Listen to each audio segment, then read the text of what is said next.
Hi guys, welcome back to my channel. So ఇది వచ్చేసి కడప దర్గా guys. So చూడండి, so Ameenpeer దర్గా guys ఇదంతా. సో నెక్స్ట్ డే ఇక్కడైతే ఏమంటారు సంబరం ఉందంట గైస్, మాకు తెలియదు. సో దట్ మేమైతే బిఫోర్ డేని వచ్చేసాము. ఇది థర్స్డే వ్లాగ్ అన్నమాట. సో చూడండి, ఇక్కడైతే చాలా లైక్ దర్బార్లు అంటారు కదా, ఆయన మసీద్ పెద్ద, దర్గా పెద్ద అన్నమాట. సో ఇక్కడైతే చాలా ఆయన చుట్టాలు వాళ్ళ సిస్టర్స్ చాలా అంటే చాలా దర్బార్లు ఉన్నాయి గైస్. ఇక్కడైతే చూడండి, ఇక్కడ చూపిస్తున్నాను కదా, అవన్నీ ఈ దర్గాలోనే అన్నమాట. చెప్పాను కదా రేపు అయితే సంబరాలు ఉన్నాయని చెప్పి. సో అటువైపు అంతా రెడీ చేస్తున్నారు గైస్. అండ్ ఇటు వచ్చేసి మా ఫ్యామిలీ అనమాట. చూడండి, ఇక్కడ కూర్చొని మాట్లాడుకుంటున్నారు గైస్. సో హాయ్ చెప్పండి వీళ్ళకి కూడా.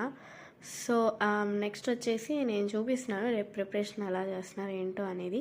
కాళ్ళు మాత్రం మామూలుగా కాలట్లేదు గైస్. అండ్ చూడండి, రేపటి కోసం ప్రిపేర్ చేస్తున్నారు వీళ్ళంతా.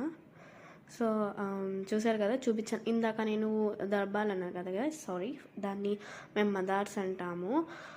సో చూడండి, అదే మెయిన్ దర్గా. ఇది వచ్చేసి కస్మూర్ దర్గా గైస్. సో నెక్స్ట్ డే అన్నమాట ఇది. సో ఎంతమంది ఉన్నారో చూడండి గైస్. యాక్చువల్లీ మాకు ఇది మొహరం కదా, నడుస్తూ ఉంది ఫెస్టివల్ అన్నమాట.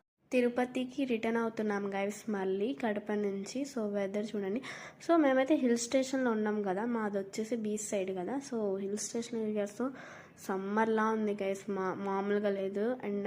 దాని ఎఫెక్టే నాకు మాత్రం గట్టిగా పడింది గైస్, అందుకని థ్రోట్ పెయిన్ అనమాట. సో నెక్స్ట్ వీడియోలో ఏ ఊర్లు తిరిగామో చూపిస్తాను guys. Thanks for watching. Please subscribe చేసుకొని స్టే ట్యూన్డ్.